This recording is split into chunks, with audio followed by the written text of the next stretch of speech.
to the Design Build Institute of America's Design Build Delivers podcast. I'm Kim Wright at DBIA's national headquarters. We're going to give everyone a bit of a break from COVID-19 today, but we're going to talk about an issue that's still very relevant in this environment: resiliency. When we talked to Dr. Stephen Flynn from the Global Resilience Institute, no one had ever heard of COVID-19. And yet his message of preparing for the unexpected, looking beyond blue sky days, and mitigating potential risk couldn't be more timely.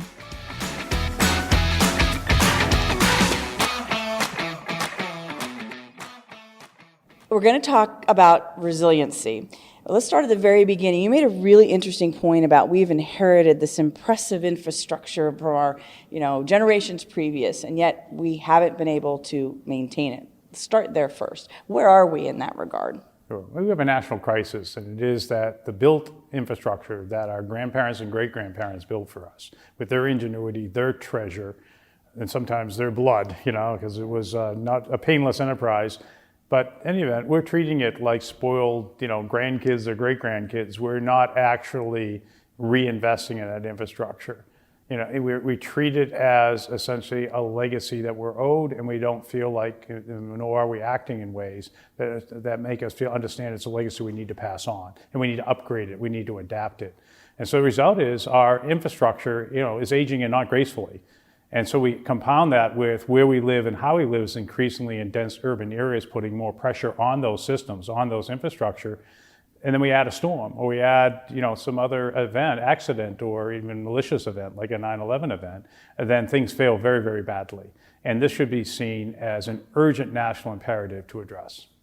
And when we talk about the losses that we're seeing, when we see these types of impacts, we're seeing today, right now, real economic impacts when there is an event, whether it's man-made or natural. Absolutely. I mean, it's in the multi-billions per event and multiple events per year that we're facing now versus a period from, let's say, 1965 to 1985. You very rarely had an event that was more than $1 billion in losses. I mean, there were big storms, there were earthquakes, but because we're so connected and interconnected, and because the infrastructure itself is vulnerable, that when we have these storms, they're far more disruptive and destructive than they used to be. Let's talk about that interconnectivity. It's so interesting because when you talk about how when we built these resources, it made sense for everything, for efficiency's sake, to be close together, densely compacted, our trains, our rails, our roads, all working together. But that sets us up for a worse potential result. Absolutely. If efficiency is our only goal, a couple things typically happens. We look at redundancy as extra cost. Hey, we don't need that. We'll be more efficient with less redundancy. And robustness or hardening, well, geez, that's extra cost too. So we should try to get less. And it's great for blue sky days. And it's great up until it's not great, when things go wrong. And then we see usually catastrophic failure. And so the key here is that we can walk and chew gum at the same time. We can think about efficiency as we must, but we also can think about the what ifs. And then based on this understanding of that risk, be able to put some best practices in place to mitigate. And when things fail, because they will, have good plans to be able to respond and recover. And technology while it's a great thing, I think you've done a terrific job of explaining there are downsides of being so interconnected from a technological perspective too. Information systems and all of that being completely connected and dependent. Sure. I think one that everybody really understands, probably not as deeply as they should, but is what happens when you lose power. You can face that when you're in a house. You can't cook, you can't, the well, if you have a well, you're not getting water, into your here, you can't flush your toilets and so forth. So you get that without power, you're really in trouble. But what we don't often understand is how integrated these systems are. We are now increasingly they're relying on telecommunications, where there's access to the internet, where water provides coolant to allow energy to be produced, and I need fuel for a generator, and that has to be transported. So a gas station doesn't have backup generator. When you basically are knocked out with a storm and you go to get gas, they're out of power too. So those interconnected, those interdependencies are key. But particularly something we are more and more concerned about in the resilience space is the rush to the Internet of Things, not because it doesn't have a lot of potential, it's enormous potential, but that most of the applications, most of the efforts are being done without really thinking through the downside or the darker side, that increasingly there's risk of cyber hackers, others who will essentially target these systems in ways that could be, enormously disruptive, in some cases destructive. Well, it's very appealing and sexy to do the gee whiz thing. Oh my gosh, look what we can do. Look what technology will let us do. Uh-oh. Exactly, and the market basically often reinforces that first user, and this is an issue we've been facing for a while with things like code, where hey, let's just get the application out and we'll fix the bugs afterwards, kind of thing, because we have to get to market quickly, and that we'll think about it afterwards problem though, especially when we're in a built environment, and so this is what's insane. We still are, of course, doing major capital built projects that we hope will last 50 plus years, but we're not building it looking forward. We tend to look backward. We use a 100-year or 500-year event as if that static world is with us today. We actually know that we're going to be facing a much more dynamic and more turbulent environment going forward. And the future of design, the future of engineering, is about forecasting the life cycle of your asset or your system and being able to bake in the kind of what ifs that allow it ideally to, within guardrails, because we can't do this with perfection when we're predicting, but basically be able to absorb the ideal risk and have a regenerative ability to come back. If we get it right, we should be able to accomplish efficiencies, but efficiency over its life cycle, not just in the moment. And to some degree, too, that just requires a little bit of vision and innovation, acknowledging maybe where you are, what are your potential risks, how do you build. I love the example, was it Boston, on the Boston shoreline. There's potentially going to be flooding in an event. How do we use that lower level space? Exactly. The resilience focus is really important here, that it's not all about essentially hardening or redundancy, which is really protection. Okay, some things you have to protect. If they're really valuable and you can't replace them, you can't move them, you've got to think about hardening them or having a spare. But for most things, if you talk about a hazard, it can be whether it's a wind event or water event or even a drought or fire, these things are going to have a beginning and an end. And so with water in particular, this is something the Dutch have really done as cutting edge. The Dutch initially have worked, because most of the country is below sea level, right. So they really have invested in it for a while. They've lived it. They live it. But their initial approach was try to build higher and higher walls, essentially against the water, including in the port of Rotterdam, one of the largest and most important seaports in the world. There are these massive gates that will close to hold the North Sea at bay. But they realized that's not going to work. And so for all these scenarios, especially with rising sea level, so now they basically call it make way for the river, that the water is going to come in, let it go to places where it will not be disruptive. And essentially actually build open parkland where people can enjoy, but for the water to drain in those places, so the things that are really valuable are safeguarded. And of course, there was some that had to be relocated. And so one of the things that, of course, we do terribly in the United States is after we have a major event, we just put things back the way before. And what we really need to do is go, every event is an opportunity and must be seized for adaptation. And if it's in a flood zone and you really can't safeguard it, particularly when we talk about housing and so forth, we've got to have an incentive and means to essentially move people out of harm's way. We can't just keep essentially reinforcing exposure. Your mention of hardening made me think of, too, we back it up just a couple of steps.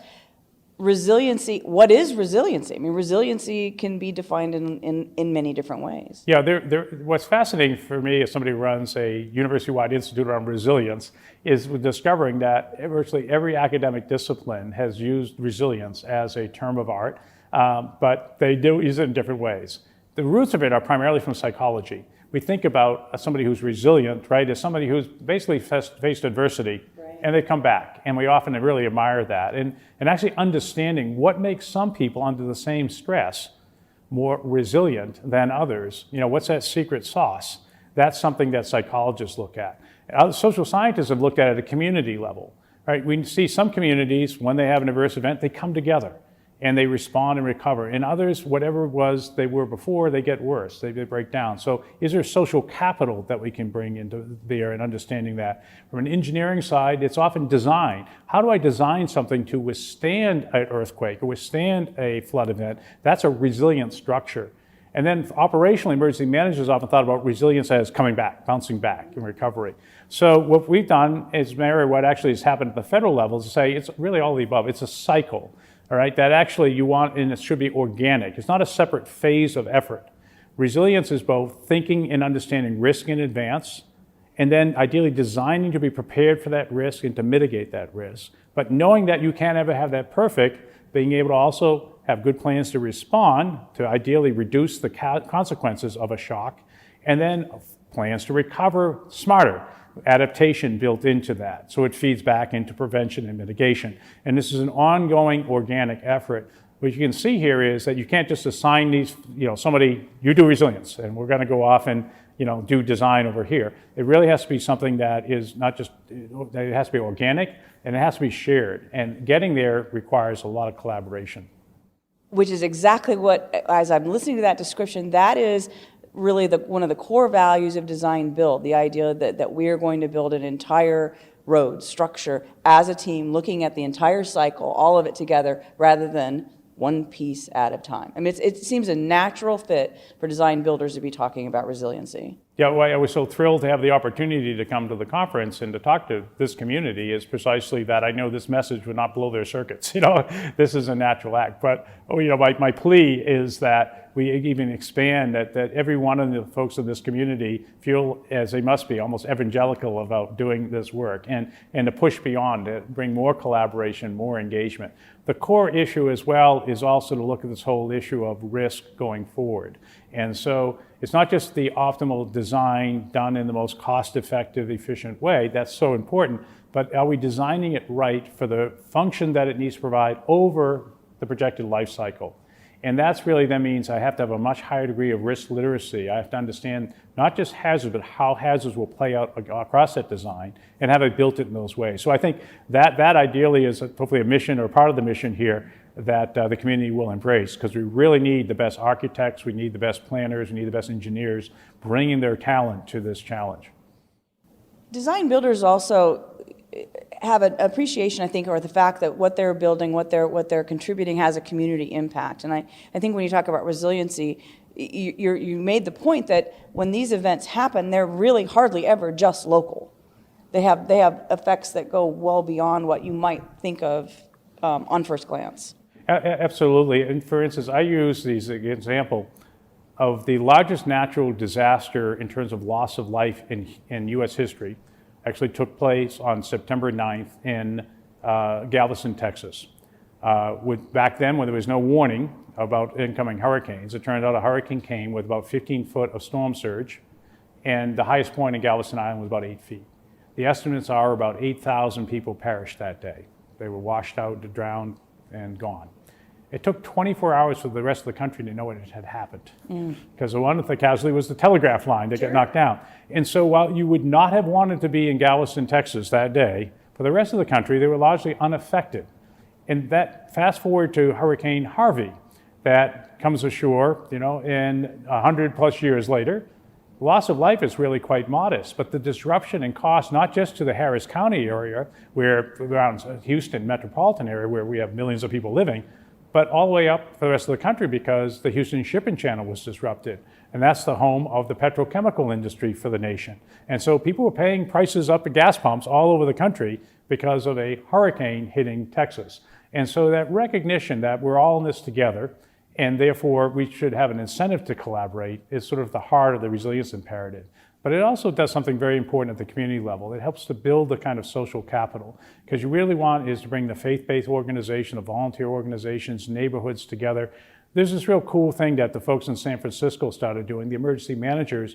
San Francisco is a fairly transient place. So not a lot of native San Franciscans living in San Francisco right now here. So one of the issues we know in crisis, you got to know each other, and particularly know who's vulnerable. And so they started sponsoring, with a small sort of grant, block parties. Interesting. And the block parties have always, though, a public education component. They bring in, preparedness piece, but just getting neighbors to know neighbors. And there's no downside to that, right? I mean, there's only value that comes out of a community that knows each other. And yet, increasingly, we're isolated. We don't know our neighbors, and we certainly don't know those amongst us who may have special needs, who are older, infirmed, or have medical issues, that we would, if we knew, help. But, and what we know with major disasters is often not enough professionals to go around. So relying solely on the traditional emergency responder community is not going to work for major event. It's going to be all of us coming together. There are definite, real barriers to resiliency. What are some of the things that we're seeing that are making this so hard for us to wrap our arms around? Sure. the barriers that we focus on, and there are many, but we have them essentially in 5 buckets. And the first one I look at is what's called risk illiteracy. I can't get you to be resilient if you think nothing's ever going to happen. Every day is going to be a blue sky day. And it's not, though, that it makes you cognizant of risk, right? And we all know, watching movies about hurricanes and earthquakes, we don't know how the risk will play out on things we value. And so it really is getting that micro level. If there is this incident, how will it affect you and the things you value? That's a very important. It's a big science problem to some extent, and a social science, because I can give you information, but if I don't change your behavior, I won't get you very far. Right? So that's the first barrier. The second is this one of design. We don't design for resilience, we design for efficiency.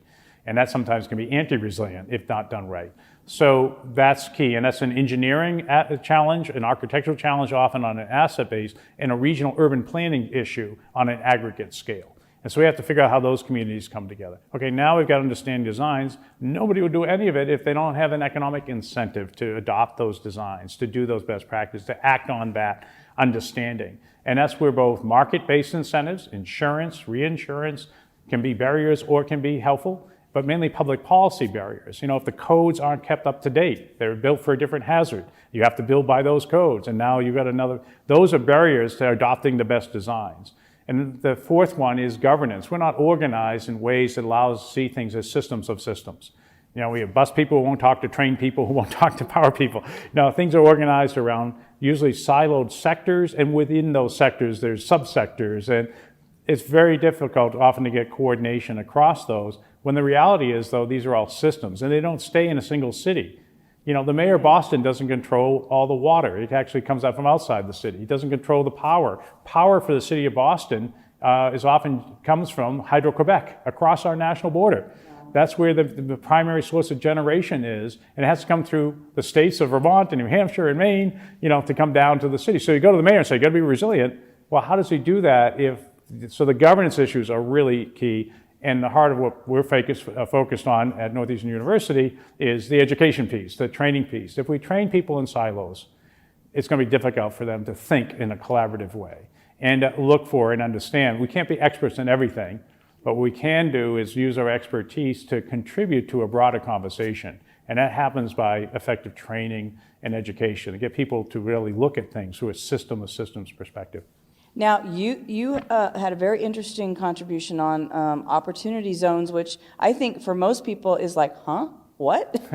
What is this? So tell us a little bit about that. That opportunity zones, I would argue probably very few people even know what they are, that they exist. Sure. I mean, in terms of context, we've always been trying, often particularly at the federal level, there's always been an attempt to try to stir economic development, particularly in underserved areas, whether that's to build infrastructure or build, hospitals, build schools, and so forth.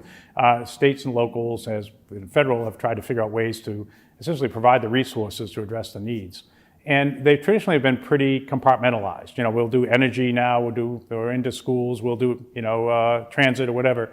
And the reality, again, as a community is their systems are all together. So opportunity zones were embedded in legislation in the 2017 Tax Cut Act, where they created an incentive for basically investors, people who have capital gains, okay, they have property that they sold or the corporations that have generated profits, to instead of paying their taxes to the federal treasury, they can actually put them into a fund and invest them into underserved areas that were designated by governors. Right, these are essentially these zones, and there are 8,764 of them across the United States.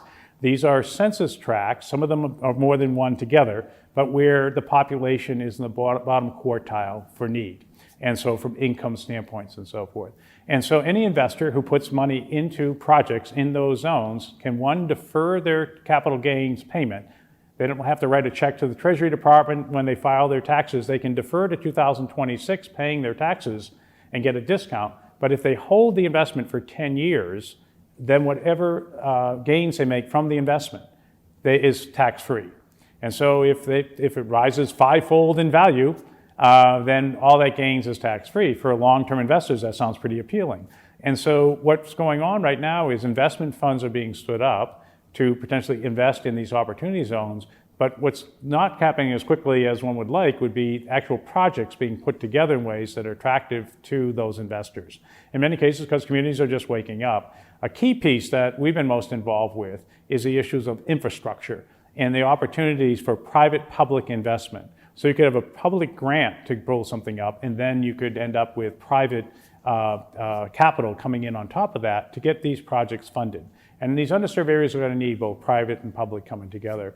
So there's a lot of information out there on opportunity zones, but unlike many other programs, there's nobody directly in charge. There's no federal agency in charge. Governors are kind of on their own to figure this out. That makes it a challenge. It does, but it really screens for leadership, and the kind of leadership that design builders bring collaboratively and coordinatedly. They can be, I think, a part of finding those projects to not just build them right, but actually bring the creative financing that's needed to get them done, particularly in the most vulnerable parts of our country. Let's talk a little bit about the role that universities play in all this. Sure. Well, it turns out for opportunity zones, there are 1,400 universities and colleges that are located in opportunity zones. But more broadly, universities, of course, are anchor institutions in communities around our country. And they can also provide leadership on how we build a better world around us. When universities themselves have their own needs, obviously dormitories and classrooms and laboratories, incubators for startups and so forth. But we also all have a social mission. And so helping out our neighbors and being active involved with that. So the deep integration, ideally more with professionals, with the academics, with the students, will help us give the human capital we need to build this kind of world. And so at Northeastern University, with our Global Resilience Institute, we want to work very closely with corporations and companies and practitioners who are on the front line, both public and private, and bring our students into the mix. We build that human capital to ideally take this mission forward. And that's something that I know other universities are eager to do as well. So don't overlook your universities. They are big assets, they're big capabilities. They just don't often connect as well as they might need to be connected to tackle these challenges in meaningful ways.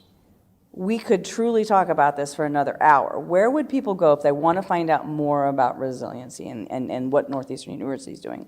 Well, I would welcome folks coming to our website at the Global Resilience Research Institute at Northeastern University. And you will find there, we're both a resource about what's not just going on with our work, but we provide case study and best practices and links to other work that's going on. But there's a growing effort to do this. We've tried to create ourselves a little bit of a clearinghouse for this effort. So just Google Global Resilience Research, Global Resilience Institute at Northeastern University, and you'll find us, and I think you'll find a lot of information. And we're also inviting people to collaborate with us. Thank you so much.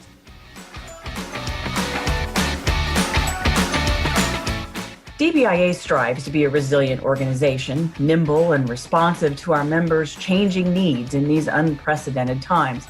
And we wanted to be sure you know about some of our new resources as we navigate the weeks and months ahead. Sign up for our daily COVID in Construction alert, which comes out in email every morning.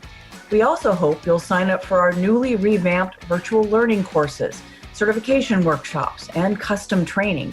They've all gone virtual with the same top-notch training from experienced design build experts you expect from DBIA.